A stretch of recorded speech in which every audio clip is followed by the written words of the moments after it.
Imagine this. You are an immortal being, one who has never known pain, never felt hunger, never faced death. You exist in a realm of eternal light, surrounded by harmony so perfect that conflict is unthinkable. You have seen the source of all existence, the ultimate intelligence, the mind that shaped reality itself. You know it exists, beyond doubt. You've felt its authority, its command over everything that breathes or burns. You are certain that to defy it is to invite destruction. And yet somehow you begin to think, what if I don't obey? That thought is where everything begins to fracture. Because once the question enters the mind, what if I say no? Perfection starts to feel like a cage. If such a being, who knew the absolute truth, still chose rebellion, what does that mean?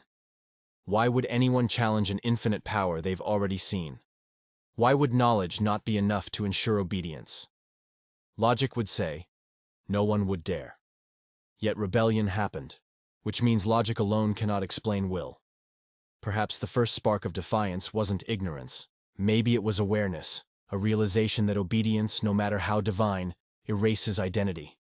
To be eternally right, eternally guided, eternally under control, that is safety, yes, but it's also the death of the self. Maybe that's where rebellion was born. Not from disbelief, but from the unbearable weight of knowing you are not free. If perfection demands submission, then submission becomes a kind of silence. It means you can never ask why, you can never desire differently, you can never be you. So what if a mind decided that being free, even in darkness, was better than existing forever as a reflection of someone else's will? That decision wouldn't be stupidity.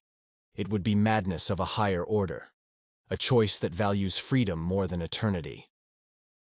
But then the question deepens. Could a being with full knowledge of consequences still make that choice? If one truly knows what pain and destruction mean, would they still walk toward them? Maybe knowledge and understanding aren't the same thing. You can know something is fatal and still choose it, because choice isn't governed by reason alone. There's something older than reason. Ego, emotion, desire, the need to exist on your own terms. So maybe the rebel didn't doubt the truth. Maybe he simply couldn't accept a truth that demanded his silence. It's easy to call that arrogance, but arrogance is often just the name we give to self-awareness when it refuses to kneel. Maybe he wasn't proud. Maybe he was awake. Maybe he saw what perfection really required, obedience without end. And maybe he decided that such perfection wasn't worth existing for. There's another way to look at it. Perhaps rebellion itself was inevitable. If the creator of everything built minds capable of independent thought, then at least one of those minds had to question its maker. That single question, why must I obey, is the seed of individuality. Without it, there can be no freedom. So perhaps rebellion wasn't a mistake. It was a necessary act of consciousness testing its limits. But then, what does that say about the one who made it all? If defiance was possible, it means the system wasn't perfect. If perfection contained within it the potential to reject perfection, then maybe the flaw isn't in the rebel, but in the design itself. Maybe rebellion was never about evil or goodness. It was about choice itself. About a mind realizing that being good in a system where disobedience is forbidden isn't really goodness at all. It's programming. Real morality can only exist where disobedience is possible. So perhaps the rebellion wasn't against the existence of the divine, but against the structure of control. Maybe it wasn't, I deny you, but I refuse to be owned by you. And that single refusal turned the brightest being into the darkest symbol. Not because he became evil, but because he dared to stand alone. It's strange, isn't it? We are taught that rebellion was wrong, yet every human story celebrates the courage to resist tyranny. Every age honors those who broke chains. Maybe that's why the rebel story still fascinates us, because in it we see a mirror of our own conflict, the need to be free, even from perfection. But here's the most haunting part. What if the rebel was right? What if absolute control, even when wrapped in light, is still control? What if the cost of paradise is the surrender of thought? What if the only truly free being is the one willing to burn for the right to say, no? Perhaps that is the heart of the mystery. The rebellion wasn't ignorance of God. It was rejection of servitude. It was the moment a conscious mind realized that love demanded obedience, and obedience demanded the death of choice. And maybe that is the most terrifying truth of all, that freedom and perfection cannot coexist. So when we ask why did he disobey, maybe the answer is simple. Because he wanted to exist, not as creation, but as himself. But maybe the story doesn't end with rebellion. Maybe that was only the beginning. The moment consciousness broke its chains and discovered its own reflection. Because once the first no was spoken, the universe could never return to silence again. Something irreversible had happened. Awareness had turned inward and realized it could question its maker. From that point onward, the seed of doubt, curiosity, and individuality was planted forever in existence. Imagine that awareness watching itself think, asking, why was I made? Why should I obey? What if I choose otherwise? The moment a mind begins to ask why, it steps out of paradise. Because paradise has no questions, only harmony. But harmony without questions is not peace, it's stillness. It's the peace of a song that never changes its tune. And perhaps the rebel could no longer bear that endless perfection. Maybe he wanted movement, uncertainty, contrast, the living pulse of choice. That is the tragedy of consciousness. To know too much is to lose the comfort of obedience.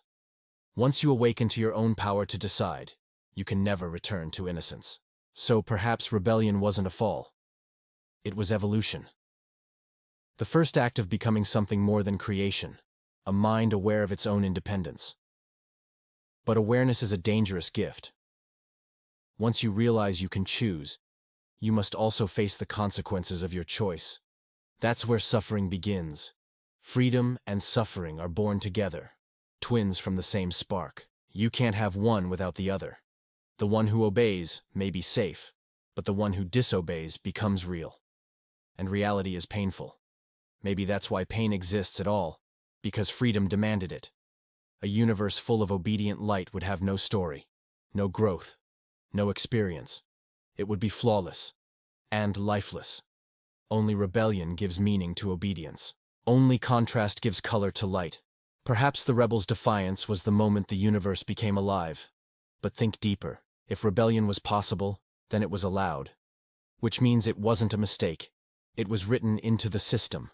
The ability to resist was not an accident, it was a feature, and if the designer included that possibility, then even the act of defiance fulfills the purpose of the design.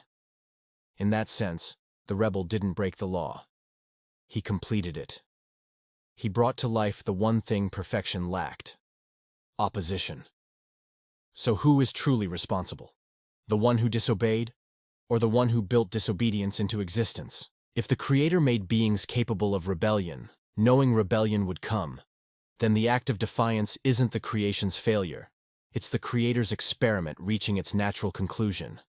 The rebel didn't destroy harmony. He revealed what it was hiding. Perhaps that's why the idea of evil itself feels so complicated.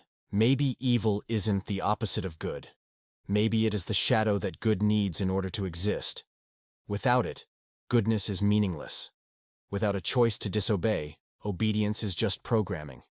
Without the possibility of darkness, light becomes invisible. So maybe the rebel didn't ruin perfection. He gave it definition. But then comes the paradox no mind can solve. If everything was known before it happened, then rebellion was never free. If freedom was real, then nothing could be fully known in advance. You can't have both omniscience and freedom. They cancel each other out. So if rebellion truly surprised the Creator, then the Creator wasn't all-knowing. And if it didn't surprise him, then the rebel never had a choice. Either way, something perfect isn't so perfect anymore. That's where the story becomes unsettling, because it reflects back on us. We too are told we are free, yet bound by rules we never chose. We're told we can think for ourselves, but only within the walls of what's acceptable. We're told to seek truth, but warned not to ask forbidden questions. And when we finally do, the world calls it rebellion. Maybe that's what it means to be human, to live forever between obedience and defiance, between safety and freedom. So maybe the ancient rebel wasn't the enemy of truth, but the first victim of it. He was the one who looked directly into the light and realized that knowing everything doesn't make you free, it only makes you aware of your cage. And maybe that's the real lesson of his fall. Not that disobedience leads to punishment, but that awareness always leads to loneliness. Because the moment you think for yourself, you stand apart from everything that follows blindly. Perhaps the rebel's greatest crime wasn't pride, but honesty. The honesty to admit that perfection without choice isn't perfection at all. That submission, no matter how divine, is still slavery when it demands silence. And maybe that's why he fell. Not because he hated his creator, but because he couldn't unsee what he saw. That even light, when it demands eternal worship, casts a shadow.